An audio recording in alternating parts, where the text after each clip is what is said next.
Welcome to the Planetious Leaders Walk the Talk. Today we have with us Mr. Sunny Revankar, leading the ESG and corporate reporting at Stirrup Communications. Thank you so much for joining, and let's engage in thoughtful dialogue, paving the way for the future filled with sustainability. Okay, like Mr. Sunny Revankar, just let me know like how you started your career with the ESG and sustainability, and like share your journey and what inspired you to focus your career on this critical area of sustainability and integrated reporting. Sure. First, Mr. Rohit, thank you for inviting me here. I'll start with telling you about my present work. So presently, I lead the whole ESG team here at Stirrups. Stirrups has been there for stakeholder communication. We help organizations around the world to do proper ESG disclosures, have proper integrated reports, ESG reports, from the content to the designing part, end to end.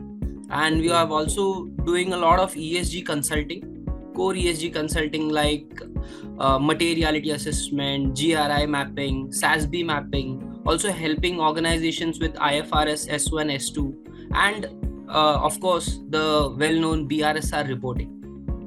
So my journey starts way back when I was doing my civil engineering. So I have always had a little affection on the environmental side.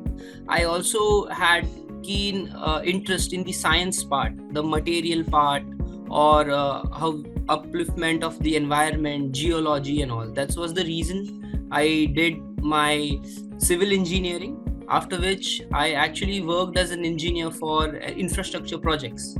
That is the reason I have strong hold over the environment and social aspect of ESG. Because when you see ESG, environment not only means that protecting the environment, we also need to know that the environment must sustain. So we need to look into waste management, water management. Water itself, it's like water withdrawal calculation, water consumption calculation, water discharge, and then water recycle. There are 4 to 5 different aspects in every category of ESG. Even when we talk about social aspect of ESG, you will see that employee is just one factor. Then one major factor is health and safety that comes into picture.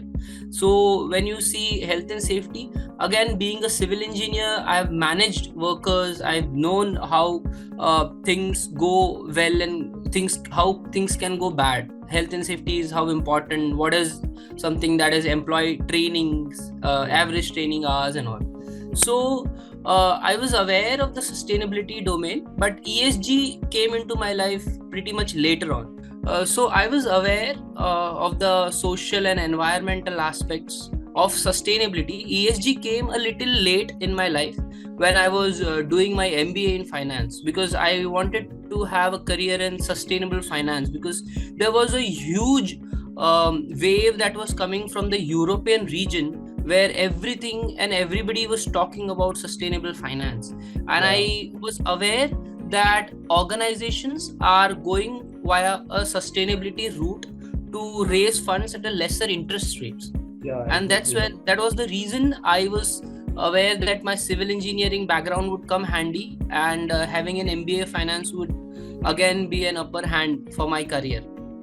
And that's the reason. That's the reason my MBA thesis was also in ESG only. So it was all about explaining how having a good ESG disclosure can help in investor confidence, which will eventually help the organizations raise funds at a lesser interest rates.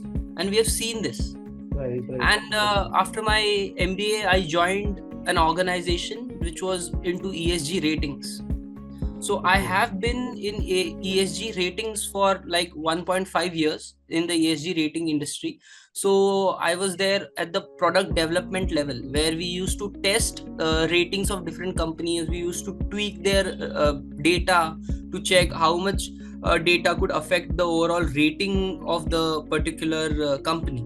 This is how we were able to understand how to develop a tool that could actually test an organization's disclosures and help investors understand the whole idea of ESG rating. Correct. And then since after that I joined AICL, which is now evolved to Stirrups.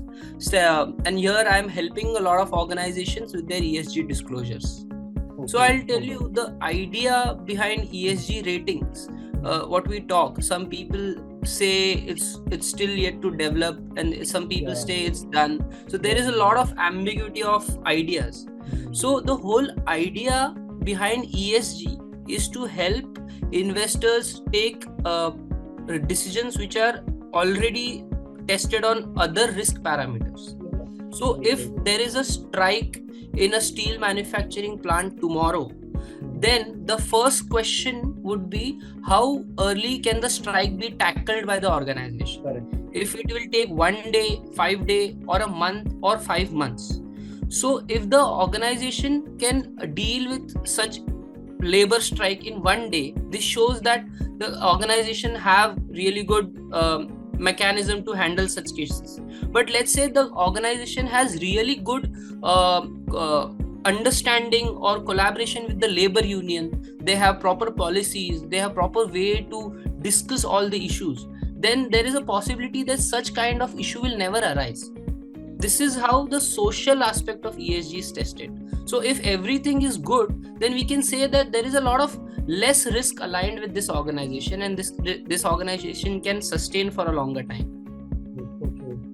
Okay. So what are some key trends and developments you have observed, and how have their attitudes and approach evolved towards ESG integration and disclosure?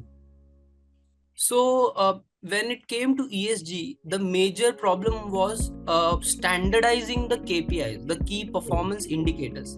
So I'll give you a very nice example. So there are organizations who were reporting water withdrawal. Then there was one organization, and these are all real examples that I'm giving you, because we have seen this. So one organization giving water withdrawal, then there is another organization giving cumulative water withdrawal, and then same industry, another organization coming up and saying operational water withdrawal. Now, as an ESG rating company, it is very difficult for me to test them, because we don't know what is the actual water withdrawal. So we needed apples to be compared to apples. So this is where the European Union and even Indian government, especially GRI framework, is the very well developed framework in present day. It's the most robust, and the best thing about GRI reporting is anybody can adapt to it, because it is very simple and very to the point. So even if you take example for India, BRSR coming into picture. So now in BRSR, you have to give total water withdrawal based on all your overall operations. So now as an ESG rating company, or even if I am an asset manager of a mutual fund, it is very easy for me to test the data, environmental data. So there were, even in environment related data, there were companies who were giving scope 1, scope 2 separately, and then there were companies who were trying to hide maybe something, so they were giving combined scope 1, scope 2 emissions. This was again creating problem. But especially in India, the ESG reporting framework has been well developed by SEBI. So now it becomes very easy for companies to be compared. Right. Again, in the ESG investing universe, there was slight difference in ESG ratings of other organizations. You see MSCI, Sustainalytics, then S&P Global Score. There was a lot of ambiguity. Somewhere it is a company is rated high, somewhere it is rated medium. So because the problem was. So shall I go with the next question, or like you? Next question, yes. Okay. So understanding the ESG and sustainability, like your book that you have launched, the Understanding ESG and Sustainability, aiming to educate readers on this topic. Like, what are some of the core concepts and frameworks you believe every business leader should be aware of? So the whole idea behind the book was to help people understand ESG and sustainability in one go. because there is lot of data there outside, and a lot of people are not aware where to find the data from, and a lot of people are again not aware which is the most important framework. That was the whole idea, because many people, we have experts like EHS experts, we have environmental experts, we have governance policy experts. They are, we can say, somehow part of the whole ESG universe, but some people don't have an understanding of environment or maybe social. So that was the idea behind the book, where I have explained ESG separately. Then I have explained materiality, why materiality is important. Then ESG ratings, ESG investing, and the major frameworks. So if you are an industry expert, or let's say you are a leader, and you need to have good understanding of ESG domain, then the first priority would be to go and learn the GRI framework. Because GRI framework is the oldest framework, and it is really well developed in today's date. They also have updated it, and they've made major changes to help to make it easy for any organization to report. And if you are a leader in Indian company, then it would be better, because even the BRSR reporting that is developed by SEBI is aligned with GRI. Most of the content that BRSR has can be easily mapped with GRI reporting. Correct. And then you could also refer to SASB and CDP reportings. CDP is again a bit easier, because they have those specific questionnaires which an organization needs to fill.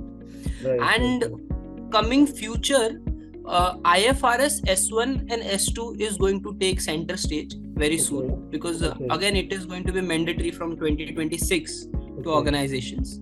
But I would say an organization should start preparing with respect to IFRS S1 and S2. So you have written extensively on importance of material assessments and stakeholder engagement for ESG. Can you elaborate on why these elements are so critical? So materiality assessment is one of the most important factor when we talk about any aspect of ESG, because let's say if it is a bank, and let's say it is a steel manufacturing company, the factors that are going to be relevant to both these companies would be completely different.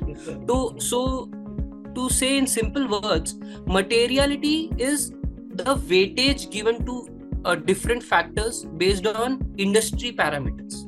Like if it is a steel manufacturing company, then energy consumption would be really very important, especially scope 1 emissions and scope 3 emissions as well.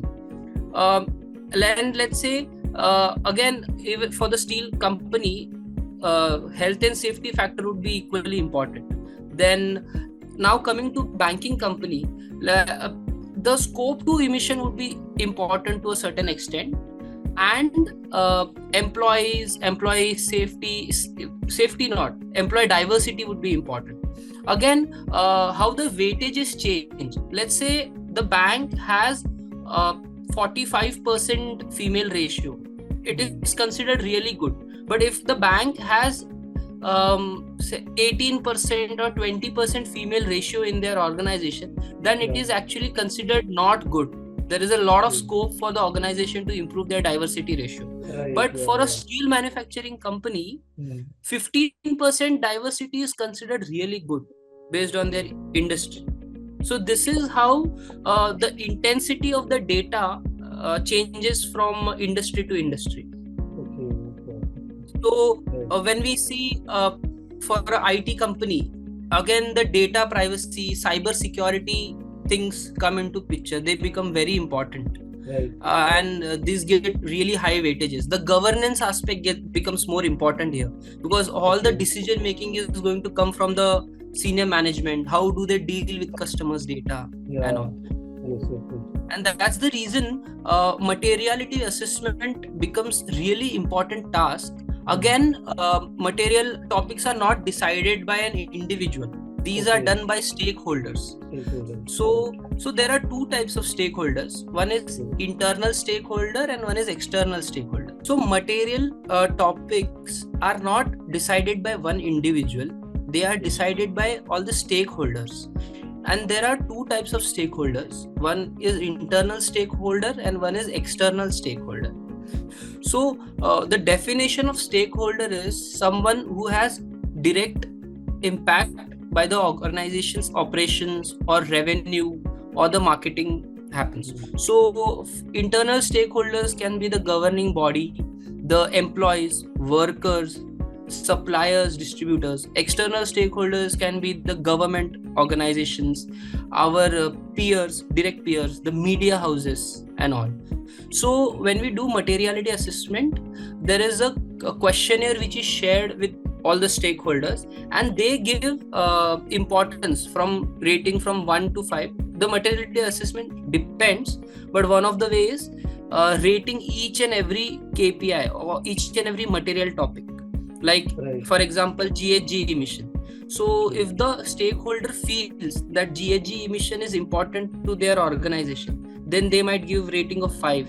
If they feel the GHG emission is not relevant, then they may give a rating of 1. Same, let's say if it is a pharma company, then waste management, biomedical waste is an important topic, then they'll give 5. Or if it is an IT company, then it doesn't, the waste management to a certain extent doesn't make relevant sense. There will be waste, but maybe it will not impact them to this extent.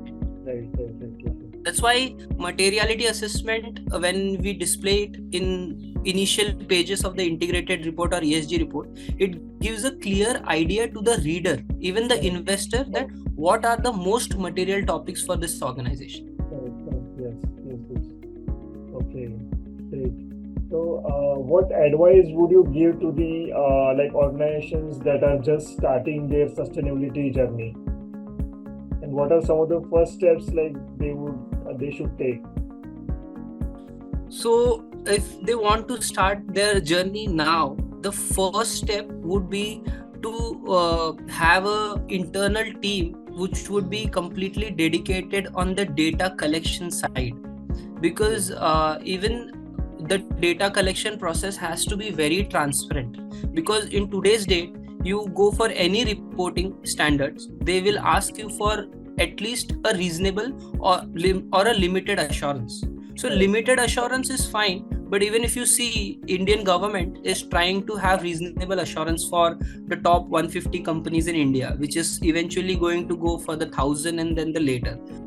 So you can see that reasonable assurance and all needs to have a whole collection of the process. Like you need to show the assurance provider what all techniques were used, what were your emission factors, what was the process of collection that from the data from the suppliers or from various different plants. So first step would be to have a data collection team in your organization, and then start with the initial process of data collection, because that is when the organization will understand that where do we stand. After that, the organization should go for science-based target, or let's say having targets for net zero, or to go carbon neutral by particular years in the future. But the most important is to have a team who does the data collection in the first place. And it's not important that you directly start with GRI framework or anything. You can start with the basics. Like if you say about ESG, there are around 12 to 13 important KPIs that every organization has to, and I recommend must report. That is scope 1, scope 2, then scope 1, scope 2 intensity, and if possible, scope 3 emissions as well.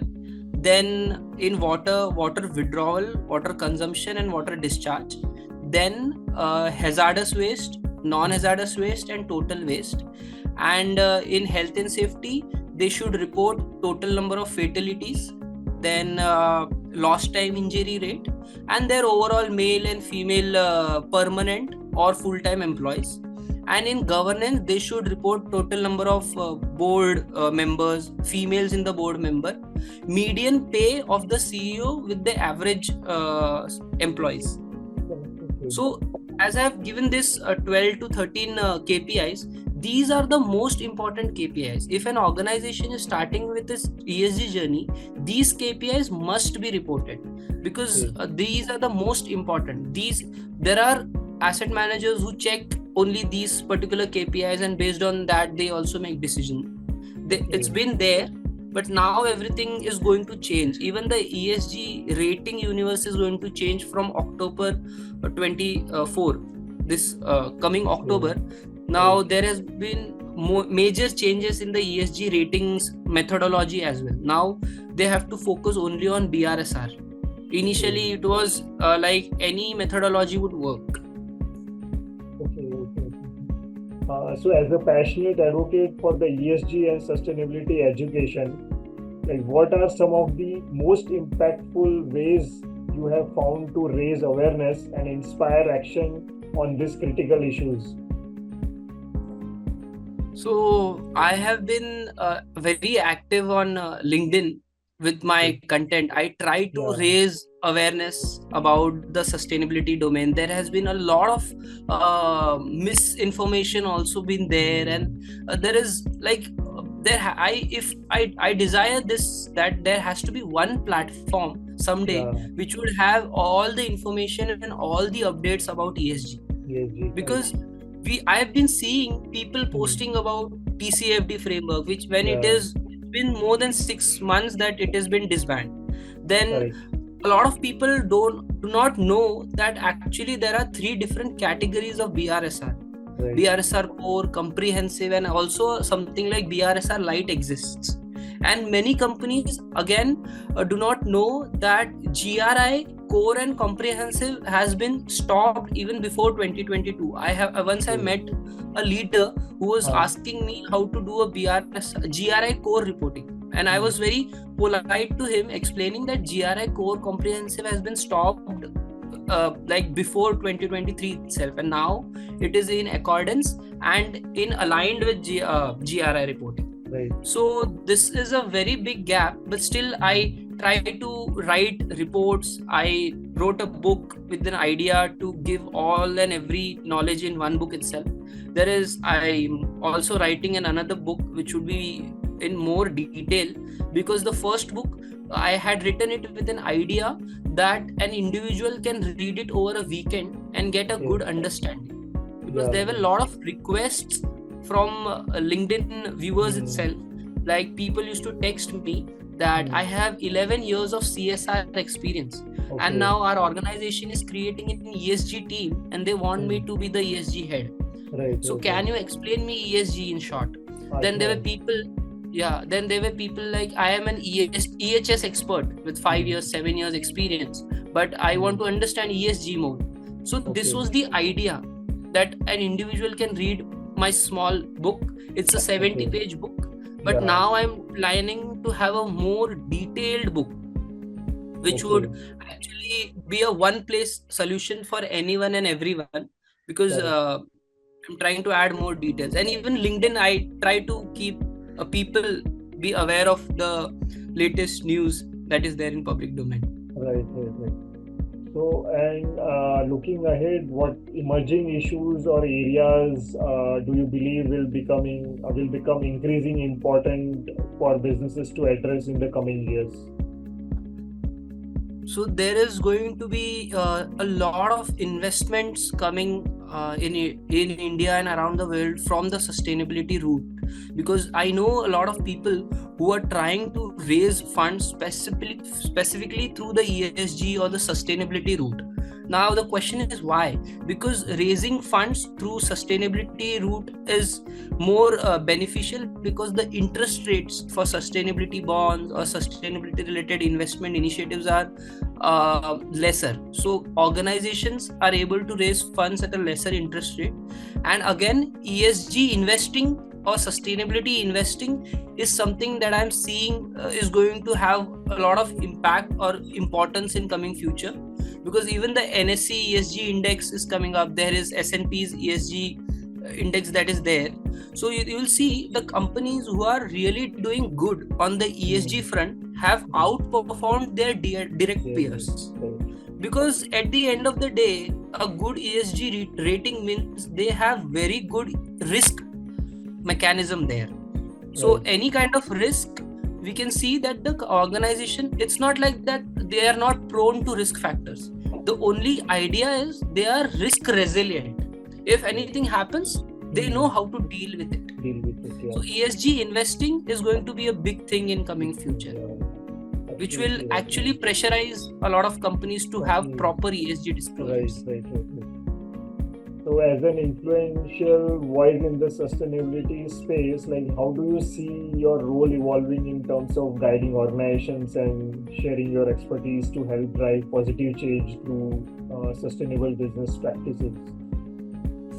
So I have been, my whole idea is to help organizations and people to understand the whole nitty-gritties of ESG and sustainability.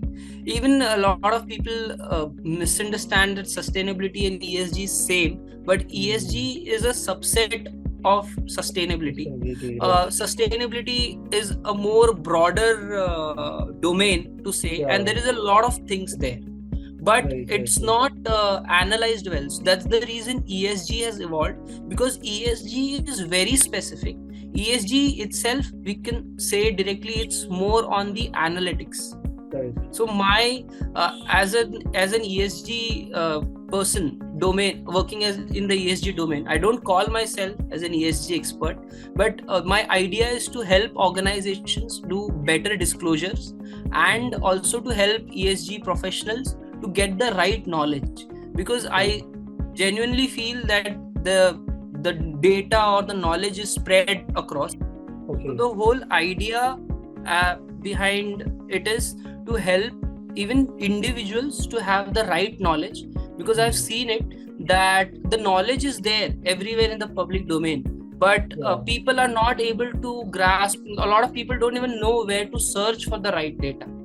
So on LinkedIn and in public domain, I make sure that I always post something that is relevant and up to date. And for organizations, I have been there as an ESG consultant. The whole aim is to help organizations do proper disclosure, which can help them have good ESG ratings, which can help them gain investor confidence and stakeholders trust as well. This is going to be my aim as an ESG domain person. Okay, so can we say that like sustainability is a result of ESG? Yeah, but ESG is something that is evolved out of sustainability. Sustainability had a lot of things, but ESG has actually helped organizations to compare each other, to know which organization is doing well, to know which organization is yet to reach a lot. So if you see Science-Based Target is an organization which helps companies to actually know where they stand and by when they can go carbon zero or net zero. Yes, absolutely correct. Okay, so it was nice conversation, and thank you Sunny Revankar for joining us and participating in this lovely conversation on Planetious Leaders. So thank you, as well as to our viewers. Thanks a lot.